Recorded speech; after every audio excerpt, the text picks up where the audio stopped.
Salve, salve, nação tricolor. Bom, pessoal, vamos falar aí um pouco, repercutir um pouco aí do Júlio Casares, tá? Da entrevista dele, falar só uns 2 pontos sobre a questão da SAF e a questão das dívidas, né? Vamos falar também aí um pouco do mercado da bola, aí tem novidades aí sobre Ferreirão e sobre o Alves, tá? E também o Carlos Vinícius, né? Bom, vamos falar aí um pouco de São Paulo, né? Vamos para os assuntos, tá? Bom, pessoal, é o seguinte, né? O São Paulo aí, na realidade, Júlio Casares, né? Ele deu entrevista aí pro Tabet, né? No Taco Show do Tabet, né? E falou um pouco aí referente a... Deixa eu colocar aqui o óculos, daqui a pouco me sobe, gente. E ele falou um pouco com o Tabet, né? Sobre essa questão aí de SAF e tudo. Ele falou e não falou, né? Na realidade, ele falou que era uma tendência, né? O São Paulo virar SAF, né? E falou também que talvez, dependendo do modelo de SAF, né? Às vezes nem sempre um modelo que venda o São Paulo 100%, né? Não da forma do John Textor, né? Que ele é o dono do Botafogo, manda e desmanda. Mas, de repente, uma forma de que ele fosse um sócio minoritário do São Paulo, né? E aí ele seria um cara que colocasse uma grana do São Paulo e talvez administrasse essa parte. Mas, assim, ficou muito no modo especulativo também, porque a gente não sabe, o Júlio Casares muitas vezes fala e não fala, né? Sobre SAF. Mas ele falou que o São Paulo, senão o São Paulo vai ficar atrás de clubes, né? E que precisa de ter um modelo de gestão mais empresarial, né? Muito mais do que uma forma de gerir como clube, né? Porque hoje o São Paulo é um clube, não tem um modelo empresarial, um modelo de gestão profissional, né? Então, acho que é mais ou menos aí por aí que eu acho que tem que seguir, né? O São Paulo tem que, na minha opinião, o São Paulo deveria virar um pouco dessa chavinha, virar aí SAF, né? Mas não, acho que não 100%. Eu acho que deveria ter um modelo onde essa SAF entrasse, mas teria que ter algumas questões, alguns pré-requisitos. Que esse grupo tome conta de futebol de uma forma, né, profissional, que essa SAF entre no São Paulo de forma que ela já tenha sucesso em outros clubes, que ela gere, né, e também aí ter um prazo aí para ela dar retorno tanto desportivo quanto financeiro, um prazo de curto a médio prazo, né. Eu acho que é mais ou menos isso, né, e assim, e ela tem que gerir, não, e esses 250 conselheiros aí, arredondando um pouco mais, não ficar se metendo bedelho ali no futebol, né? Porque esses caras não têm condições de gerir o clube, né? Enfim, acho que deveria ser mais ou menos esse modelo, mas assim, passando bem por cima, e que eu acho que seria bom, né? Mas o Júlio Casares falou que é muito provável que vire algo em torno disso aí, porque é uma tendência do mercado, né? Foi mais ou menos o que ele disse ali, né? Enfim, e assim, falou e não falou, mas o Tabet conseguiu tirar algumas coisas dele, né? Vamos ver como que vai ser essa questão aí da SAF, né? Bom, falando também aí, o Júlio Casares falou também um pouco da questão financeira, né? E aí ele falou que lá para 26 não ia estar bom o cenário, né? E aí a gente junta um pouco do que a gente tirou lá do gestor financeiro que fez a entrevista com o Arnaldo Tironi, né?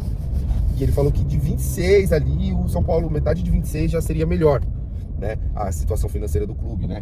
E juntando com o que o Júlio Casares disse, né, que 27 São Paulo já estaria disputando alguns jogadores com Palmeiras, Flamengo, né? E em 28 São Paulo estaria bem melhor, em 30 o São Paulo se tornaria um player mundial aí, né? Essa é a projeção do Casares, né?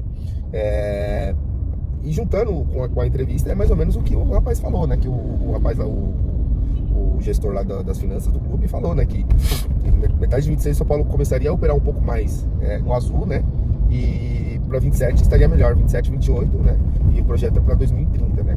Vamos ver aí como que vai ser essa gestão, mas lembrando, né, isso aí fica muito também no modo especulativo, porque a gente não sabe quem é que vai estar na gestão do clube em 2027, né? Porque o Júlio Casares, ele tem a gestão dele até 2026, né? Até 2026. 2026 acaba o mandato dele. E 2027 aí começa a surgir outro candidato, né? Tudo que vai assumir, né? Então vamos ver aí quem vai suceder o Casares, né? E aí, então eles falaram um pouco disso também, que falou que a Mara Casares, né, que é uma ex-mulher do nosso atual presidente, né, ela talvez aí, né, seja uma candidata, né, ainda não se sabe, ainda não se tem um candidato da situação, mas ainda a gente vai saber isso aí mais pra frente, né, porque ele, segundo ele, está muito cedo. Eu acho que tá tarde, mas é isso aí, né, foi isso que ele falou, repercutindo o que ele tá falando, né. Bom, agora vamos falar um pouco do mercado da bola, tá? Vamos falar primeiro de Lucas Ferreira, né? O Ferreirão, né? Como é conhecido aí. Bom, pessoal, é o seguinte, Ferreirão é o seguinte, o Bayer Leverkusen sinalizou uma proposta de 8 milhões de euros, né, pelo Ferreirão, né, que dá em torno aí, se eu não me engano, dá em torno de 50 a 60 milhões de reais, né, que 6 vezes 8, né, arredondando aí para 6, né, 6 vezes 8, 48, aí tem uns quebrados, né, 6,53 mais ou menos o euro, né, então vai dar aí mais ou menos aí uns 50 milhões de reais, né. Então, assim, falando um pouco dessa proposta, o diretoria do São Paulo não vai vender o Lucas Ferreira por esse valor, tá? E eu acho que faz certo, tá? O São Paulo acho que detém do atleta aí cerca de 80%, né, do atleta. Então não ficaria com esses 50 milhões de reais. E de fato, o Ferreirão vale muito mais, né? Vale muito mais para você estar vendendo ele por esse valor que é muito pequeno, né? Então aí vamos aguardar aí, o Leverkusen talvez faça uma negociação, talvez aumente a proposta, enfim. Vamos ver aí como que vai desenrolar essa situação aí do Ferreirão, né? Bom, agora falar do Alves, né? O Alves aí muito provavelmente vai chegar mesmo essa proposta aí do CSKA, né? De 10 milhões de euros, né? E uma mais-valia, né? O que seria a mais-valia é caso o jogador seja vendido, um percentual desse dinheiro, né? Iria para o São Paulo. É mais ou menos o que o São Paulo faz com os outros atletas, né? Vende o jogador e fica com uma porcentagem, né? Uma porcentagem, não é essa questão do bônus, né? Que eles estavam falando, mas é uma questão do São Paulo ficar com uma porcentagem do atleta para conseguir aí mais para frente aí uma outra venda, né? E igual fez com o próprio Ângelo, né? O Ângelo foi pro o Ângelo foi pro clube lá alemão, acho que é o Strasbourg, né? Se eu não me engano, esqueci o nome. E o São Paulo ainda ficou com 12% do atleta, 12,5% do atleta numa futura venda, né? E aí o Alves seria mais ou menos nesses moldes, né? Então seria 10 milhões de euros, né? Mais 12, um percentual, né? Do jogador, né? 10 milhões de euros e mais um percentual do atleta, né? Vamos ver como que vai desenrolar aí, quanto que vai chegar essa proposta, enfim, vamos ver direitinho, né? Vamos estar monitorando e estar informando vocês, né?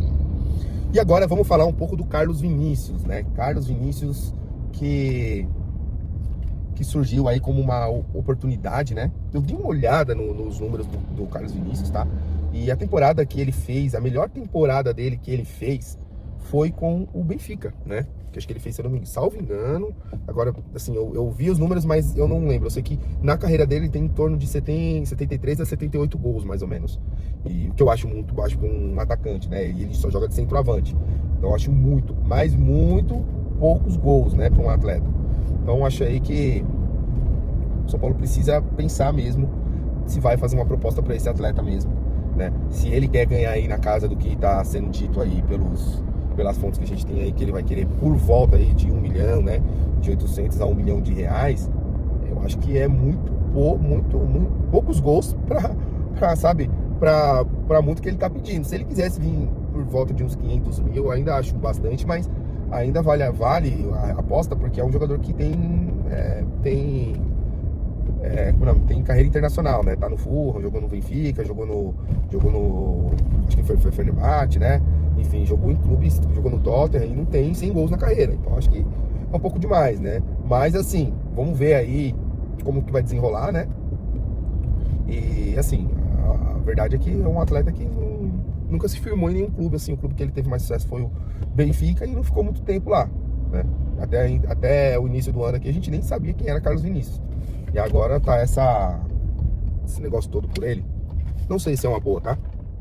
Mas é isso, tá, pessoal? Essas são as especulações aí, né? Do Carlos Vinícius, né? Talvez ele venha aí, o São Paulo faça uma composição muito parecida com o que estava feito com o nosso querido Thiago Mendes, né? No início do contrato ganha menos, aí no meio do contrato ajusta o valor e no final do contrato ali melhora as condições, que seria, no caso, um contrato de 3 anos, né? Mais ou menos isso. O Carlos Vinícius tem 30 anos e em torno de 73 a 78 gols na carreira, né? Vamos ver como que vai ser essa negociação, vamos ver como que vai ser isso, né? E a gente tá aí atento e vai informando vocês conforme vai passando o tempo, tá bom? Então é isso aí, pessoal. Tamo junto. Deixe seu comentário, deixe seu like sobre tudo isso e vamos São Paulo.